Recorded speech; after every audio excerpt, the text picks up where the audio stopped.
어머니, 당장 그 차에서 뛰어내리세요. 며느리의 절교를 들은 순간 옆에 앉은 제 아들은 웃고 있었습니다. 그렇게 저는 시속 60km로 달리는 차에서 뛰어내릴 수밖에 없었어요. 단지 살기 위해서요. 제가 겪은 끔찍한 이야기를 하기 전에 어디서 시청하고 계신지 댓글로 남겨주세요. 안녕하세요. 저는 유영순입니다. 올해의 신화업이죠. 제가 지금부터 말씀드릴 이야기는 정말 믿기 어려우실 거예요. 저도 아직까지 꿈만 같거든요. 어디서부터 시작해야 할까요? 아마 제 어린 시절부터 말씀드려야 이해가 되실 것 같네요. 저는 어릴 때부터 참 뿌링한 집안에서 자랐어요. 아버지는 술만 드시면 완전히 다른 사람이 되셨거든요. 어머니를 때리고 저까지 무서워 떨게 만드는 그런 분이셨습니다. 그때부터 마음속으로 다짐했죠. 내가 어른이 되면 절대 이런 삶은 살지 않겠다. 내 아이만큼은 이런 고생시키지 않겠다. 그래서 정말 악착까지 살았어요. 결혼도 일찍 했고 아이도 일찍 나왔습니다. 남편은 좋은 사람이었지만 일찍 세상을 떠났거든요. 그때 영혼이가 겨우 5살이었어요. 홀로 아이를 키운다는 게 얼마나 힘든지 아시겠죠. 하지만 포기할 수는 없었습니다. 내 아들 영혼이만큼은 제대로 키워야 한다는 생각뿐이었어요. 새벽 5시에 일어나 김밥 만들어서 나가 팔고 저녁에는 청소 일을 했습니다. 주말엔 식당에서 설거지도 했어요. 그렇게 20년을 버텼죠. 정말 하루하루가 전쟁 같았지만 영혼이가 성장하는 모습을 보면 모든 피로가 눈녹도 사라졌거든요. 엄마, 오늘 시험에서 1등 했어. 영혼이가 초등학교 때부터 이런 소식을 가져다 줄 때마다 가슴이 터질 것 같았어요. 정말 기쁘하고 자랑스러웠습니다. 다른 집 아이들처럼 학원도 많이 보내주지 못했는데 영혼이는 혼자서도 공부를 잘했거든요. 중학교, 고등학교를 거쳐 드디어 대학에 들어갔을 때 그날은 정말 펑펑 울었던 기억이 나네요. 엄마, 나 서울대 합격했어. 전화를 받는 순간 다리에 힘이 풀려서 주저앉았죠. 그동안의 고생이 한순간에 보상받는 기분이었습니다. 우리 영혼이가 해냈구나. 정말 해냈구나 싶어서 얼마나 눈물이 났는지 몰라요. 대학 4년 동안도 영혼이는 한 번도 걱정을 끼쳐드린 적이 없었어요. 성적도 우수했고 아르바이트도 열심히 해서 용돈까지 벌어왔거든요. 군대도 다녀오고 졸업 후에는 중견기업에 취직까지 했습니다. 그 무렵 저도 그동안 모은 돈으로 작은 상가 건물 하나를 샀어요. 매달 월세가 끊어왔거든요. 정말 뿌듯했습니다. 이제 영혼이 걱정은 덜었구나. 내가 죽어도 이 아이는 굶지 않겠구나 싶었어요. 영혼이도 참 착했어요. 가끔 집에 놀러와서는 이런 말을 하곤 했거든요. 엄마 상가 월세 잘 들어오죠? 혹시 관리비나 세금 같은 거 부담되는 건 없고요. 처음엔 그냥 어머니 걱정을 해주는 착한 아들이라고만 생각했어요. 이렇게 세심하게 신경 써주다니 정말 히트한 아이구나 싶었습니다. 우리 영혼이가 이렇게 엄마 걱정까지 해주니 얼마나 고마운지 몰라. 그럴 때마다 마음이 뭉클했어요. 정말 보람을 느꼈거든요. 그러던 중에 영혼이가 결혼 이야기를 꺼냈습니다. 엄마, 제가 좋아하는 사람이 있어요. 소개시켜 드릴게요. 30이 넘은 애들이 당연히 결혼할 나였죠. 어떤 아이일까 궁금했어요.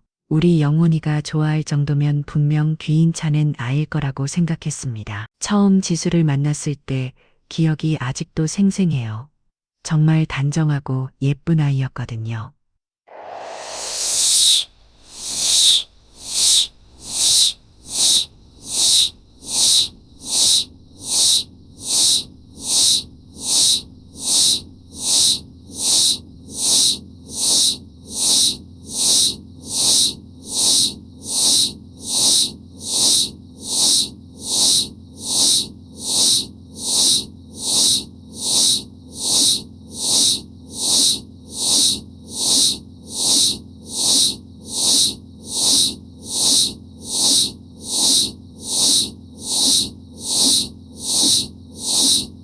이야기를 나눠보니 부모님을 일찍 여의고 혼자 자랐다고 하더군요.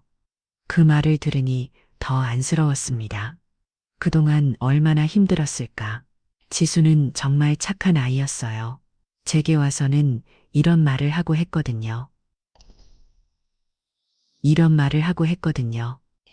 어머니, 저 정말 따뜻한 가정이 그리웠어요. 어머니처럼 든든한 분이 계셔서 얼마나 부러운지 몰라요. 그렇게 결혼 준비도 순조롭게 진행됐어요. 저는 그동안 모아둔 돈 중에서 상당 부분을 신혼자금으로 내줘왔습니다. 영혼이와 지수가 좋은 집에서 행복하게 살았으면 하는 마음이었어요. 결혼식 날도 정말 행복했습니다. 영혼이가 턱시도를 입고 지수와 함께 서 있는 모습을 보니 눈물이 났어요. 우리 아들이 이렇게 멋진 신랑이 됐구나.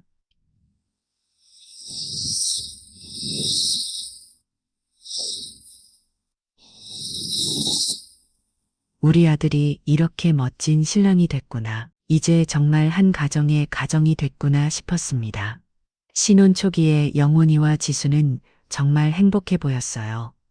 자주 집에 놀러 와서 함께 밥도 먹고 이야기도 나눴었습니다. 지수는 저를 친 어머니처럼 따랐고 영훈이도 아내를 정말 아끼는 것 같았어요. 그때는 정말 완벽했습니다. 힘들게 키운 아들이 좋은 사람 만나서 행복한 가정을 꾸렸고 면을 이는 딸처럼 착하고 예뻤거든요. 저도 이제 나이 들어서 편히 쉴 수 있게 됐고요. 이제 걱정 끝이구나. 영혼이도 잘 살고 지수도 행복하고 나도 이제 마음 편히 늙고 갈 수 있겠다.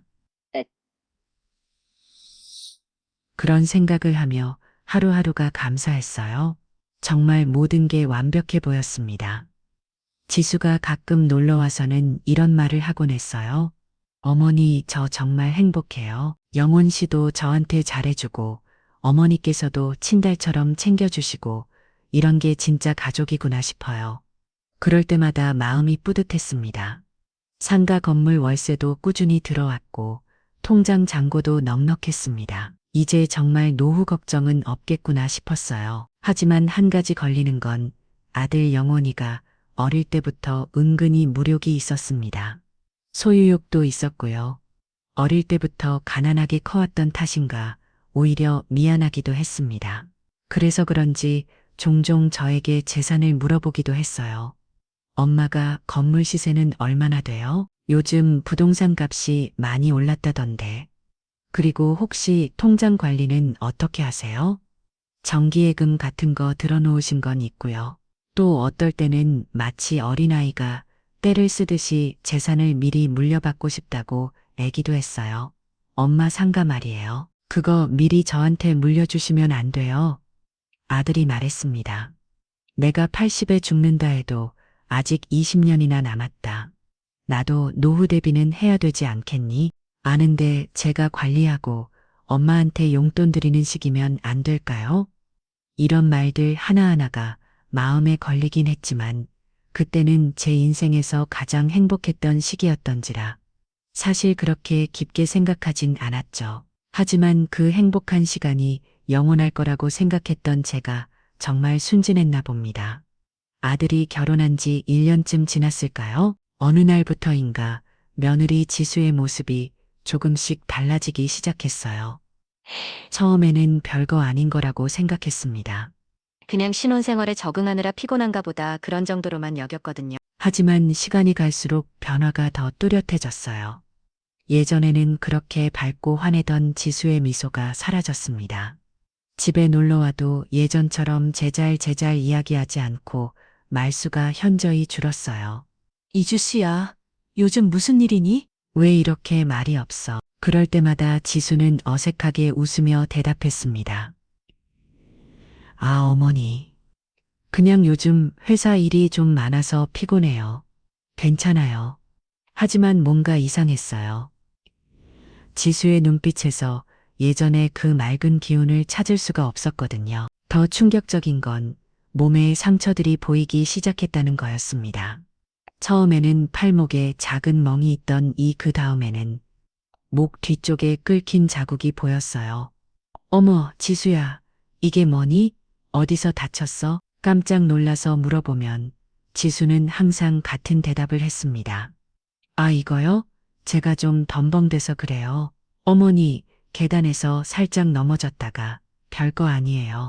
회사에서 서류 정리하다가 책장 모서리에 부딪혔어요. 매번 그럴듯한 변명이었어요. 하지만 상처가 점점 더 자주 더 많이 생겼습니다.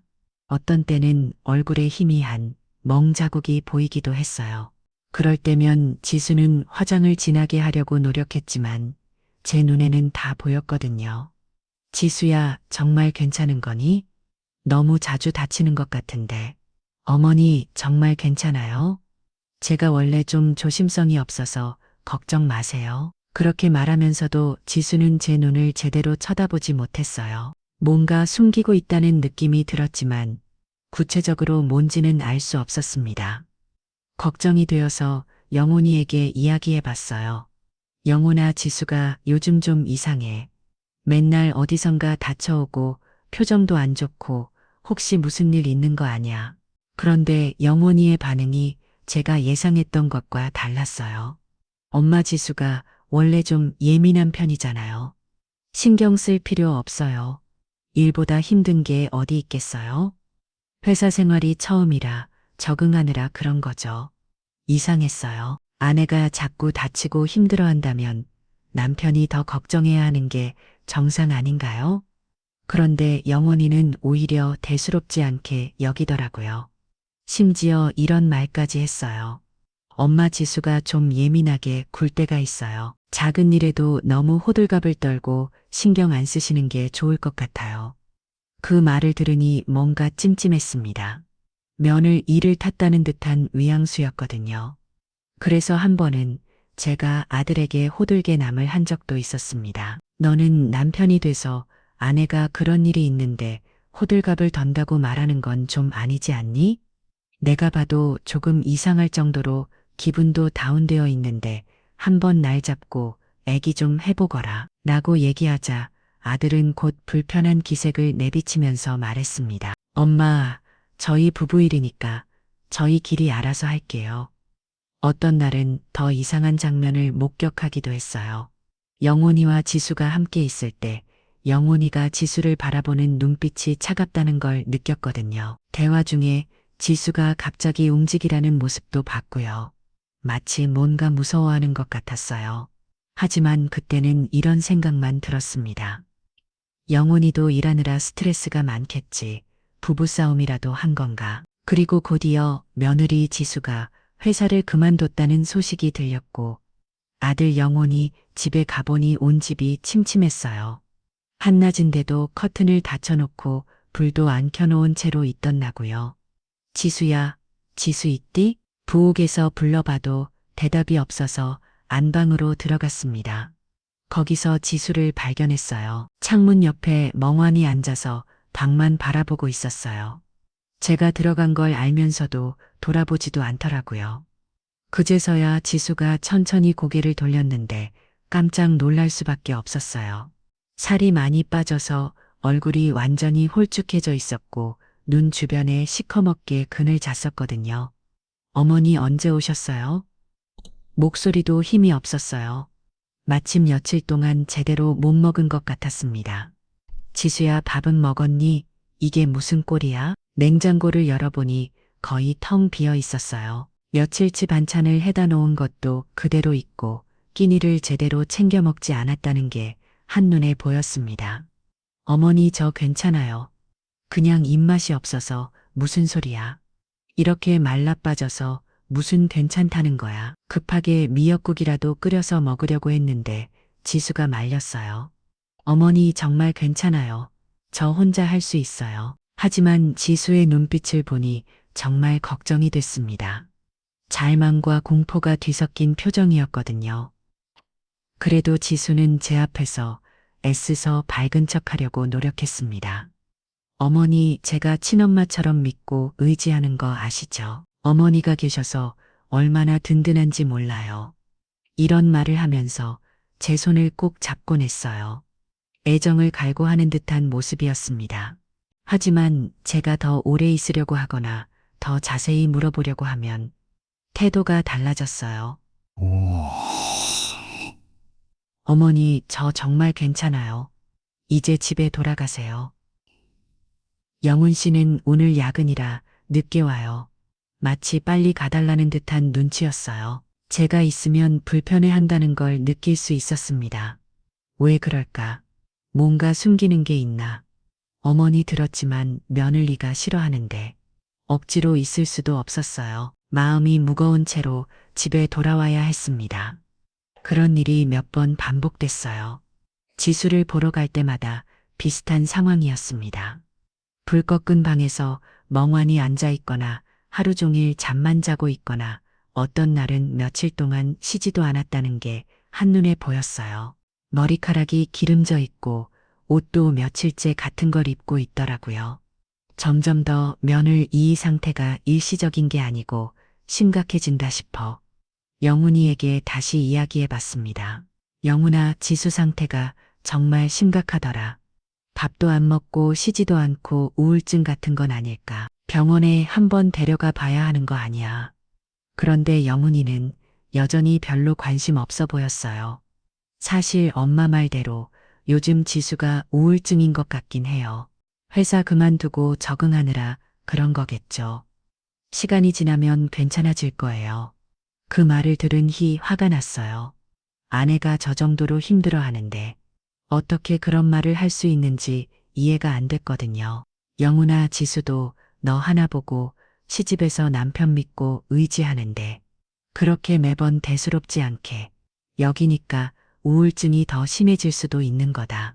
제가 이렇게 말하자 엄마, 제가 매일 보고 사는 사람이에요. 엄마보다 제가 더 잘 알죠.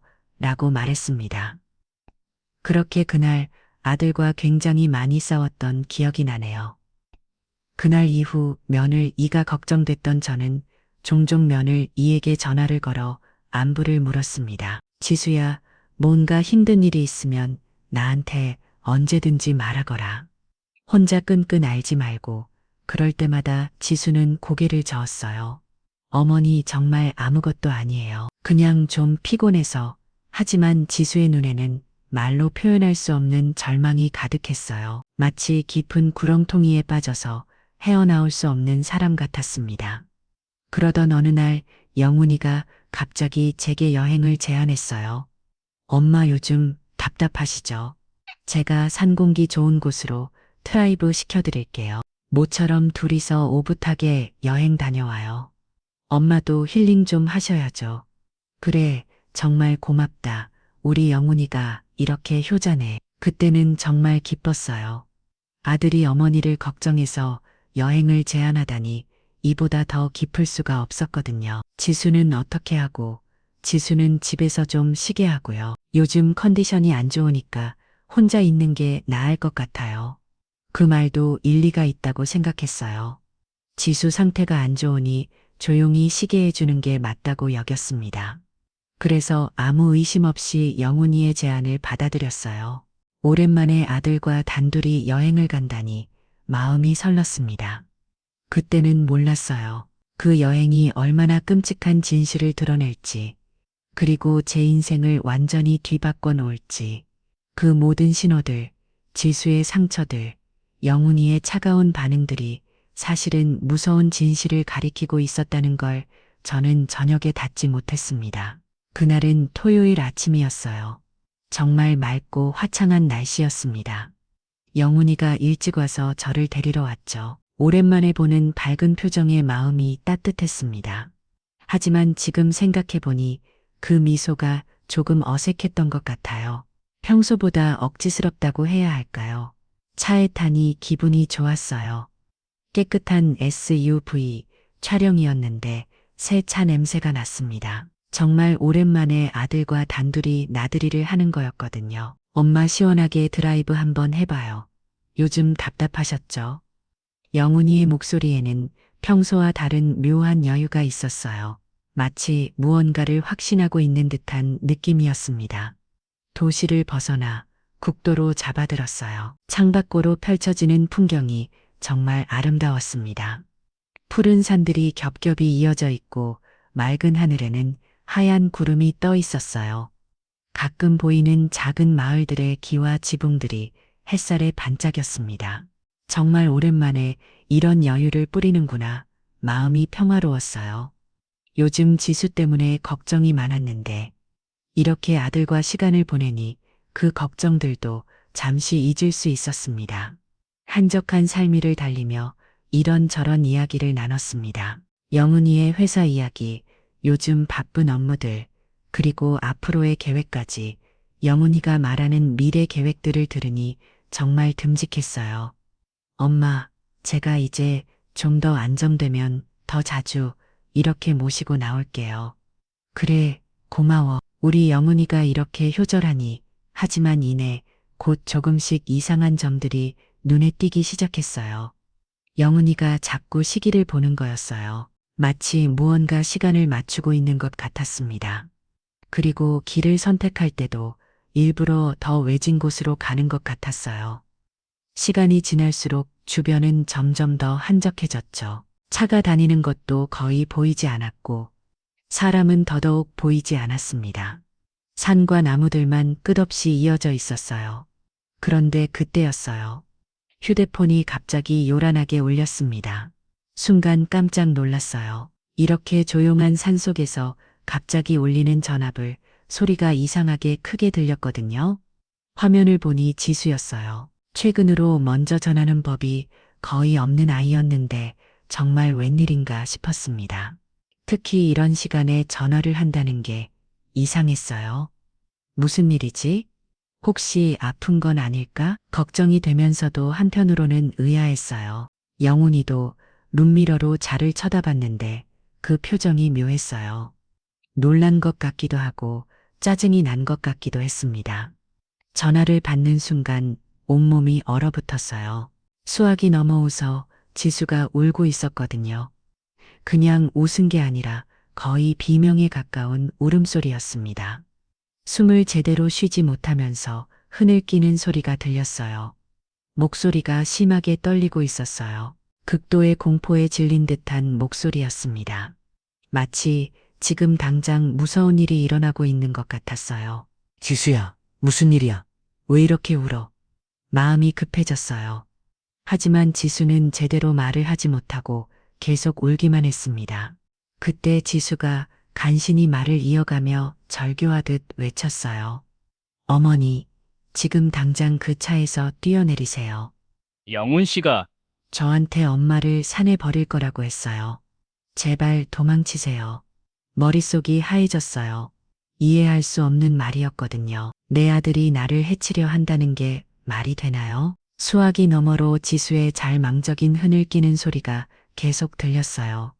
그리고 그 뒤로 뭔가 둔탁한 소리가 들렸습니다. 마치 무언가가 떨어지거나 부딪히는 소리가 됐어요. 어머니, 제발, 제발, 손이 떨렸습니다. 휴대폰을 드는 손이 덜 떨리고 있었어요. 심장이 쿵쿵쿵쿵 뛰어서 가슴이 터질 것 같았습니다. 지금 뭐라고 한 거지?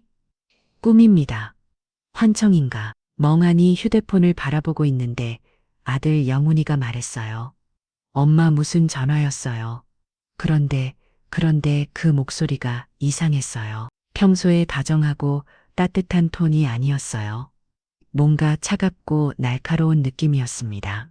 마치 다른 사람이 말하는 것 같았습니다. 천천히 고개를 돌려 영훈이를 봤는데 온몸에 소름이 돋았어요. 영훈이가 웃고 있었거든요. 하지만 그 웃음이 정말 산뜻했습니다. 입꼬리만 올라간 차가운 미소였어요. 눈은 전혀 웃지 않고 있었고 오히려 서늘한 기운이 흘렀습니다. 평소에 보던 다정한 아들의 모습은 어디에도 없었어요. 지수가 방금 이상한 말을 했는데 너가 산속에 나를 버릴 거라고. 이게 무슨 말이니 대체? 그때 영훈이가 천천히 여유롭게 말했어요. 아, 들켰네요. 뭐라고요? 더 이상 다정한 아들의 목소리가 아니었습니다. 차갑고 계산적이고 무서운 목소리였어요. 엄마, 그러게 왜 이렇게 고집이 있으셔요? 영훈이가 여전히 그 차가운 미소를 지으면 계속 말했어요. 죄송해요. 엄마, 그러게 빨리 재산 물려주시지 그러셨어요. 목소리는 차분했어요. 마친 아이씨 이야기를 하는 것처럼 덤덤했습니다. 그게 더 무서웠어요. 감정이 전혀 느껴지지 않는 차가운 목소리였거든요. 저도 이러고 싶진 않은데, 그래도 엄마는 아들이 잘 되는 게 좋죠. 그 순간 영훈이가 차 속도를 높이기 시작했어요. 엑셀을 더 세게 밟는 소리가 들렸습니다. 주변을 둘러봤어요. 완전히 인적 드문 산길이었어요. 한적하고 외진 곳이었습니다. 차 안돼 지나가지 않는 완전히 고립된 장소였어요. 아, 그래서 이런 곳으로 온 거구나. 모든 게 계획된 일이었어요. 영훈이는 달리는 차 안에서 제가 갇혀 있으니 어디로 도망갈 수도 없다고 생각했나 봅니다. 그래서 이렇게 여유롭게 본색을 틀어낸 거였어요. 어떻게 내 아들이? 아직도 믿기지 않았어요. 하지만 지수의 절규, 그리고 지금 영훈이의 모습을 본인 모든 게 사실이라는 걸 알 수 있었습니다. 지수의 그 절규가 계속 귓가에 맴돌았어요. 그 목소리에 담긴 공포와 절망이 진짜였어요. 거짓말이 아니었어요. 하지만 저는 그냥 당할 수 없었어요. 차는 시속 60km가 넘는 속도로 달리고 있었어요. 정말 위험했어요. 하지만 더 이상 이 차에 있으면 안 된다는 본능적인 확신이 들었습니다. 이대로 있다가는 정말 돌이킬 수 없는 일이 벌어질 것 같았어요. 망설일 시간이 없었어요. 안전벨트를 풀었습니다. 그 소리에 영훈이가 깜짝 놀라며 저를 돌아봤어요. 목소리가 갑자기 날카로워졌습니다. 엄마, 뭐 하는 거예요? 그리고 영훈이가 저를 돌아본 그 순간 정말 충격이었어요. 제가 30년 넘게 키운 아들의 얼굴에서 처음 보는 표정을 발견했거든요. 분노와 당황이 뒤섞인 표정이었어요. 그리고 그 속에서 차가운 계산과 탐욕스러운 관계까지 느껴졌습니다. 그 순간 모든 게 확신으로 바뀌었어요. 지수의 말이 진짜였구나. 영훈이가 정말 나를. 영훈이가 차 속도를 더 높이기 시작했어요. 엔진 소리가 더 거세졌습니다. 더 빨라지고 있었어요. 더 이상 망설일 수 없었어요. 조수석 문손잡이를 잡았습니다.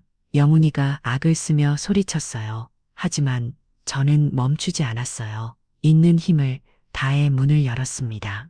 우와, 맹렬한 바람이 차 안으로 쏟아져 들어왔어요. 머리카락이 휘날리고 옷이 바람에 펄럭였습니다. 귀가 먹먹해질 정도로 강한 바람이었어요. 영훈이의 비명소리가 들렸어요. 하지만 저는 이미 마음을 굳혔어요. 도로 옆으로 풀밭이 보였어요. 다행히 아스팔트가 아니라 흙과 풀이 있는 곳이었습니다. 제발, 제발 살아남게 해주세요. 마지막 기도를 하며 몸을 던졌어요. 세상이 빙글빙글 돌았어요. 쿵쿵쿵 몸이 땅에 부딪히며 굴러갔어요. 온몸에 충격이 밀려왔습니다. 아팠어요. 정말 아팠어요. 뼈가 부러지는 것 같았고 온몸이 으스러지는 느낌이었습니다.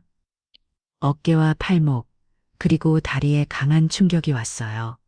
흙먼지가 입안으로 들어왔고 풀냄새가 코를 찔렀어요. 입안이 턱턱하고 쓴맛이 났습니다. 정신이 흐릿해졌지만 간신히 고개를 들어봤어요.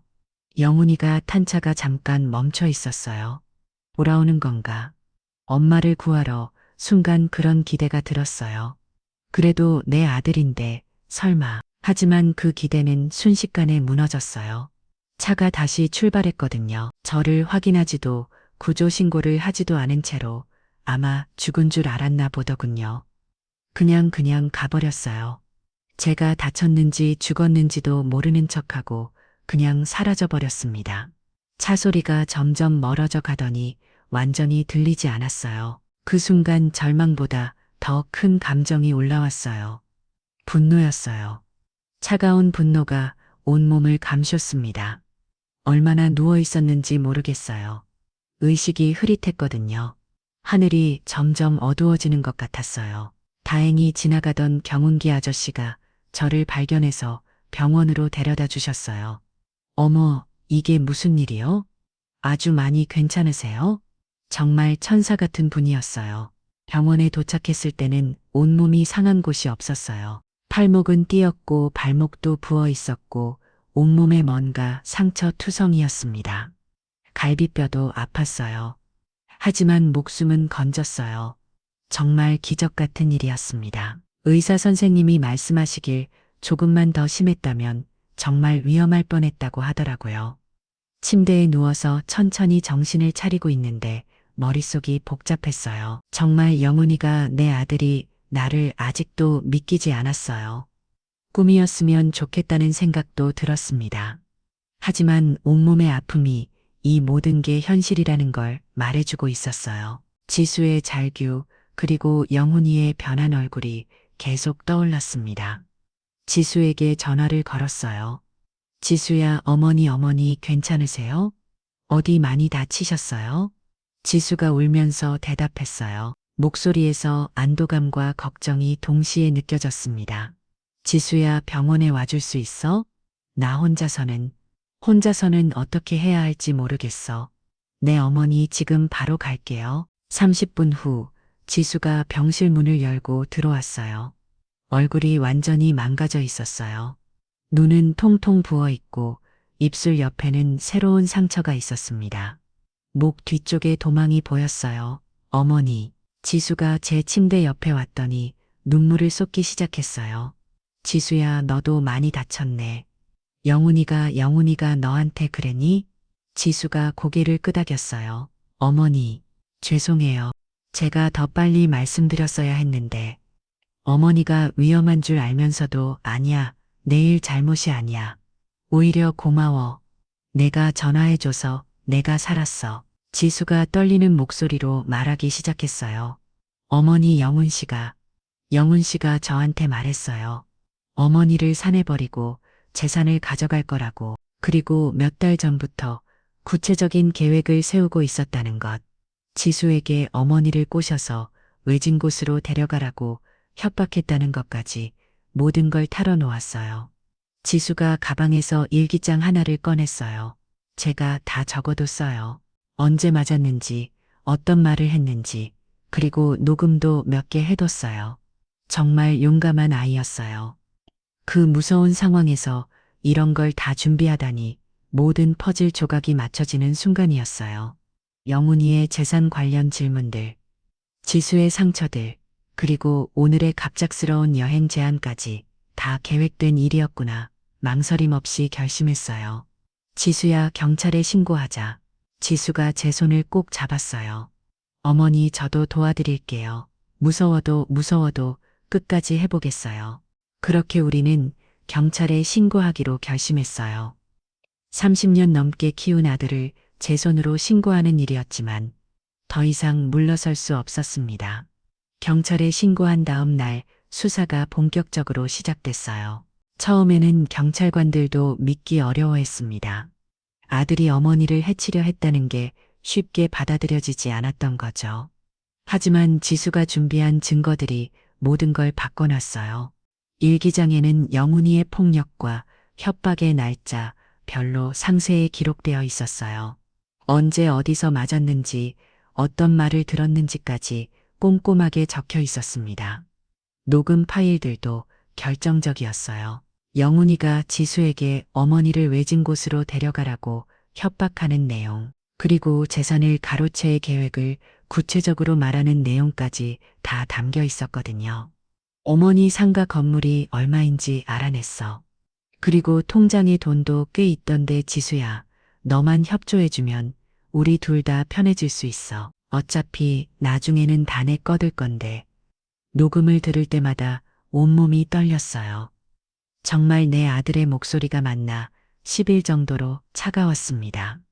수사 과정에서 더 충격적인 사실들이 드러났어요. 영훈이가 몇 달 전부터 이 계획을 세우고 있었다는 것. 그리고 지수가 임신했을 때 일부러 폭행해서 유산을 시켰다는 것까지 그 얘기를 들었을 때는 정말 분노가 치밀어 올랐어요. 어떻게 사람이 그럴 수 있을까 싶었습니다. 영훈이는 처음에 모든 걸 부인했어요. 엄마가 착각하신 거예요. 제가 언제 그런 말을 했다고 그래요. 엄마가 멋대로 뛰어내린 거잖아요. 지수가 거짓말하는 거예요. 최근에 우울증도 심해서 망상이라고요. 하지만 증거들이 너무 확실했어요. 더 이상 부인할 수 없게 됐습니다. 재판이 시작됐을 때 저는 증인으로 출정했어요. 법정에서 영훈이를 마주했을 때 정말 복잡한 기분이었어요. 하지만 제 아들 때문에 이런 고통을 당해왔을 며느리 짓을 생각하니 단호해질 수 있었습니다. 피고인이 피해자에게 어떤 말을 했는지 기억하십니까? 검사가 물었을 때 저는 똑똑히 대답했어요. 네, 엄마 왜 재산을 빨리 안 주셨어요? 죄송해요, 엄마. 그러게 빨리 재산 물려주시지 그러셨어요. 라고 했습니다. 법정이 조용해졌어요. 사람들이 믿기 어려워하는 것 같았습니다. 그리고 저도 이러고 싶진 않은데 엄마도 아들이 잘 되는 게 좋죠? 라고도 있습니다. 그때 영훈이가 저를 쳐다봤어요. 원망스러운 눈빛이었어요. 하지만 저는 흔들리지 않았습니다. 영훈이의 변호사가 이런저런 변명을 드러났어요. 피고인도 경제적 어려움이 있었고 스트레스가 심했습니다. 일시적인 충동이었을 뿐 실제로 범행을 완수할 의도는 없었습니다. 그 말을 들으니 화가 치밀어 올랐어요. 재판이 끝나고 복도에서 영훈이와 마주쳤을 때 저는 참지 못했어요. 영훈아, 영훈이가 저를 돌아봤는데 여전히 원망스러운 표정이었어요. 엄마, 왜 이러세요? 저는 엄마 아들인데 그 순간 참았던 분노가 폭발했어요. 짝, 제 손이 저도 모르게 영훈이의 뼈음을 때렸습니다. 30년을 키운 보람이 있거냐? 목소리가 떨렸어요. 분노와 실망이 뒤섞인 목소리였습니다. 나를 죽이려고 했으면서 지금 와서 아들이라고. 영훈이가 뼈음을 만지면 놀란 표정을 지었어요. 제가 평생 한 번도 때린 적이 없었거든요. 엄마 더 이상 변명하지만 듣고 싶지도 않아. 저는 단호하게 말했어요. 그리고 돌아서서 걸어갔습니다. 그날 영훈이는 3년 6개월의 실형을 받았어요. 존속상해 및 재산 갈취 시도, 상습 폭행 협박, 그리고 임신한 아내, 폭행으로 인한 유산 유발, 모든 제목이 인정됐습니다. 판사가 선고를 내릴 때 저는 안도감을 느꼈어요. 정의가 구현된 거니까요. 영훈이가 수갑을 차고 끌려가는 모습을 봤을 때도 더 이상 가슴 아프지 않았어요. 당연한 결과였습니다. 재판이 끝난 후 저와 지수의 새로운 생활이 시작됐어요. 지수는 조금씩 회복되어 가고 있었어요. 처음에는 밤에 자주 악몽을 꾸고 작은 소리에도 깜짝 놀라곤 했어요. 하지만 시간이 지나면서 점점 나아졌어요. 상담도 받고 저도 최대한 돌봐드렸습니다. 소머니 정말 감사해요. 소머니가 아니었다면 전 어떻게 됐을지. 무슨 소리야, 지수야, 내가 나를 구한 거야. 정말 그랬어요. 지수가 목숨을 걸고 저에게 전화해준 덕분에 살 수 있었거든요. 한편 영훈이는 교도소에서 편지를 보내왔어요. 엄마 저를 용서해 주세요. 제가 잘못했어요. 한임원 다시키예요. 제가 잘못했어요. 제가 잘못했어요. 어떻게 친아들을 경찰에 신고할 수 있어요? 편지 내용은 매번 달랐어요. 어떨 때는 사과하고 어떨 때는 원망했습니다. 진심이 담겨 있다고 느껴지지 않았어요. 6개월 후 면을 신청했어요. 교도소에 갔을 때 오랜만에 본 영훈이는 많이 약여 있었어요. 엄마, 영훈아, 너는 지수한테 평생 속죄하면서 살아야 할 거다. 엄마, 그런 게 중요해요. 지금 제가 여기서 얼마나 힘든지 아세요? 여전히 자기 이야기만 하더라고요. 엄마, 저 좀 도와주세요. 여기서 나가면 달라질게요. 지수한테 평생 죄가 품여 살 생각 있어? 그야, 물론이죠. 하지만 엄마가 먼저 잘 용서해 주셔야. 저는 한숨을 쉬었어요. 영훈아, 너는 아직도 모르는구나. 뭘요? 내가 뭘 잘못했는지도 모르면서 용서해 달라고. 영훈이가 당황하는 표정을 지었어요. 그 후로도 영훈이는 계속 편지를 보내왔어요. 하지만 대부분 원망과 변명뿐이었습니다. 엄마 때문에 제 인생이 망가졌어요. 다른 엄마들은 다 아들 편을 드는데 엄마는 왜 그래요? 이런 편지를 볼 때마다 답답했어요. 아직도 전혀 깨닫지 못하고 있다는 게 지수는 새로운 일을 시작했어요. 작은 카페를 차리고 싶다고 해서 제가 도와줬습니다. 어머니 이렇게 많이 도와주시면 지수의 카페는 정말 예뻤어요. 작지만 아늑하고 따뜻한 느낌이 나는 곳이었습니다. 손님들도 점점 늘어났고 지수도 예전의 밝은 모습을 되찾아갔어요. 그리고 1년이 지나서야 영훈이의 편지 내용이 조금 달라졌어요. 엄마, 제가 정말 잘못했어요. 지수한테 어떻게 사과해야 할지 모르겠어요. 교도소에서 상담을 받고 있는데 제가 얼마나 끔찍한 일을 했는지 조금씩 깨닫고 있어요. 처음으로 진정한 반성의 기색이 보이는 것 같았어요. 하지만 아직도 확신이 서지 않았어요. 진심인지 아니면 빨리 나가고 싶어서 하는 말인지. 영훈이가 출소하기까지 아직 2년이 남았어요. 그동안 영훈이가 정말로 변할 수 있을까요? 진심으로 자신의 죄를 뉘우치고 지수에게 사과할 수 있을까요? 저는 아직도 확신이 없습니다. 저는 앞으로도 평생 지수에게 속죄하는 마음으로 살 거예요. 이 아이를 지키는 게 제 사명이라고 생각해요. 하지만 동시에 영훈이도 포기할 수 없어요. 이번 기회에 정말 새로운 사람으로 태어났으면 좋겠어요. 가끔 밤에 혼자 생각해요. 과연 영훈이를 어떻게 대해야 할까요?